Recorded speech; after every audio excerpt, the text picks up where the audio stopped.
नमस्कार दोस्तों, स्वागत है आपका हमारे YouTube चैनल एजुकेशन में।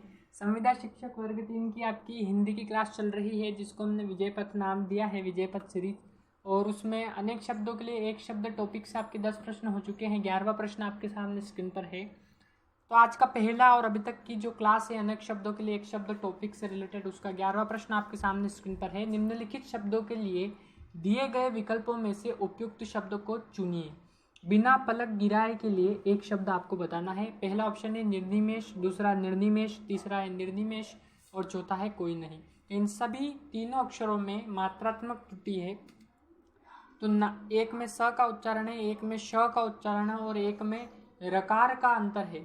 ठीक है, तो ये तीनों ही शब्द आपके इसके लिए सही नहीं है, यानी कि जो चौथा वाला ऑप्शन है कोई नहीं, वो इस प्रश्न का बिल्कुल सही आंसर होगा आपका चौथा वाला ऑप्शन। ठीक है, अगले प्रश्न पर चलते हैं। अगला प्रश्न आपके सामने स्क्रीन पर है, 12वां प्रश्न। जिसे पार करना कठिन हो के लिए दिए गए विकल्पों में से उपयुक्त शब्द को चुनिए। जिसे पार करना कठिन हो उसके लिए एक शब्द बताइए आप। तो निगम, दुर्गम, आगम या अगम्य। तो जिसे पार करना कठिन हो उसे हम कहते हैं दुर्गम। जो दूसरा वाला ऑप्शन है वो इस प्रश्न का बिल्कुल सही आंसर है। अगले प्रश्न पर चलते हैं। अगला प्रश्न आपके सामने स्क्रीन पर है, उचित से कम मूल्य लगाना वाक्यांश के लिए दिए गए विकल्पों में से उपयुक्त शब्द को चुनिए। उचित से कम मतलब जो मूल्य है उससे भी कम मूल्य लगाने को एक शब्द में क्या कहेंगे? मूल्यांकन, मूल्यांकन, अधिमूल्यन या अवमूल्यन। तो उसे कहेंगे अवमूल्यन। जो चौथा वाला ऑप्शन है वो इस प्रश्न का बिल्कुल सही आंसर है, उसे हम कहेंगे अवमूल्यन। अगला प्रश्न आपके सामने स्क्रीन पर है, जो अधिक बोलता हो के लिए एक शब्द बताइए, या उसको एक शब्द में क्या कहते हैं? वाचाल, प्रवक्ता, नेता या सम्मेलन। तो सम्मेलन वाला जो ऑप्शन है वो यहाँ से हट जाएगा, क्योंकि जो अधिक बोलता हो उसे सम्मेलन कह ही नहीं सकते। नेता वाला जो ऑप्शन है वो नेता भी भाषण देते हैं, वो अधिक बोलता है, वो अलग चीज़ हो गई। ठीक है, तो तीसरा नेता वाला ऑप्शन भी हट जाएगा। और प्रवक्ता होते हैं, प्रवक्ता है ना बोलने वाला, तो ये भी यहाँ से हट जाएगा, यानी जो अधिक बोलता है उसे हम कहते हैं वाचाल। जो पहला वाला ऑप्शन है वो इस प्रश्न का बिल्कुल सही आंसर है।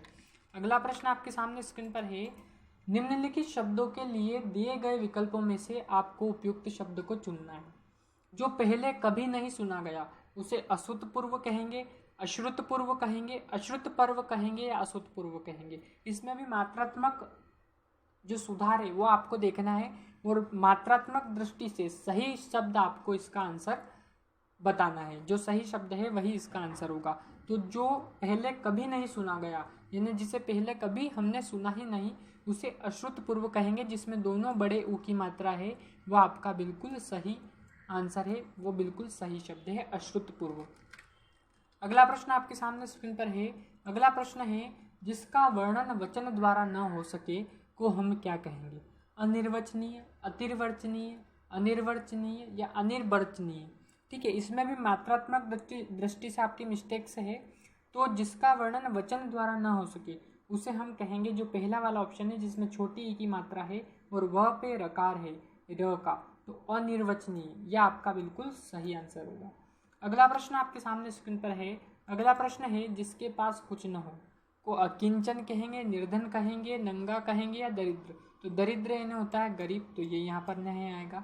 ये वाला जो ऑप्शन है नंगा, ये भी यहाँ पर नहीं आएगा। निर्धन इन्हें जिसके पास धन न हो उसे निर्धन कहते हैं। ठीक है, और अंकिंचन जिसके पास कुछ ना हो वो इसका सही आंसर आएगा। तो आपको अंकिंचन और निर्धन में कंफ्यूज नहीं होना है।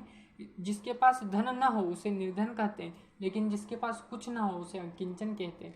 तो आपका जो पहला वाला ऑप्शन है वो इस प्रश्न का बिल्कुल सही आंसर है। अगला प्रश्न आपके सामने स्क्रीन पर है, मोक्ष की इच्छा करने वाले को जिज्ञासु कहेंगे, योगी कहेंगे, आस्तिक या मुमुक्षु। तो जिज्ञासु यानी जानने की इच्छा रखने वाले को हम कहते हैं जिज्ञासु। आस्तिक यानी भगवान में आस्था रखने वाले को आस्तिक कहते हैं, यानी जो ईश्वर में विश्वास रखता है उसे आस्तिक, और जो विश्वास नहीं रखता ईश्वर में उसे नास्तिक कहते हैं। और मुमुक्षु यानी मोक्ष की इच्छा करने वाला मुमुक्षु कहलाता है। जो चौथा वाला ऑप्शन आएगा वो इस प्रश्न का बिल्कुल सही आंसर है। अगला प्रश्न आपके सामने स्क्रीन पर है। अगला प्रश्न है, परस्पर एक दूसरे पर आश्रित को अन्योन्याश्रित कहते हैं, उत्तराधिकारी कहेंगे, भोगी या संदिग्ध। तो परस्पर एक दूसरे पर आश्रित को हम कहेंगे अन्योन्याश्रित, यानी अन्य पर आश्रित यानी एक दूसरे पर आश्रित। तो जो पहला वाला ऑप्शन है वो इस प्रश्न का बिल्कुल सही आंसर है। आज का आखिरी प्रश्न आपके सामने स्क्रीन पर बहुत ही एडवांस और सिलेक्टेड प्रश्न लेकर आए हैं आपके लिए, जो पिछली परीक्षाओं में पूछे गए हैं। ऐसे 50 प्रश्न अनेक शब्दों के लिए, एक शब्द से रिलेटेड आपके लिए लेकर आए हैं हम, ठीक है। तो वह स्थान जो पृथ्वी, चंद्रमा, सूर्य आदि लोकों के माध्य में स्थित हो, यानी मध्य में स्थित हो, वो क्या कहेंगे? क्षितिज, अंतरिक्ष, द्योतक, द्युलोक या फिर आकाश। तो वह स्थान जो पृथ्वी, चंद्रमा, सूर्य आदि लोकों के माध्य में स्थित हो उसे हम कहते हैं अंतरिक्ष। ये बहुत ही एडवांस प्रश्न है और कई बार परीक्षाओं में पूछा गया है। तो इस प्रश्न का जो सही आंसर आएगा अंतरिक्ष। तो इस प्रकार के प्रश्नों के लिए बने रहिए हमारे साथ और देखते रहिए हमारा YouTube channel AD education. Series निरंतर जारी है।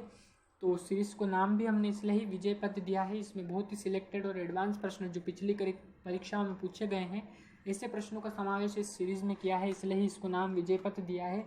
और इसकी फ्री पीडीएफ आप हमारे टेलीग्राम चैनल, जिसकी लिंक डिस्क्रिप्शन में दी है, वहाँ से टेलीग्राम ज्वाइन करके इसकी फ्री पीडीएफ भी आप जो है प्राप्त कर सकते हैं और हमारा टेलीग्राम ज्वाइन कर सकते हैं। तो बने रहिए हमारे साथ और देखते रहिए हमारा यूट्यूब चैनल एडी एजुकेशन।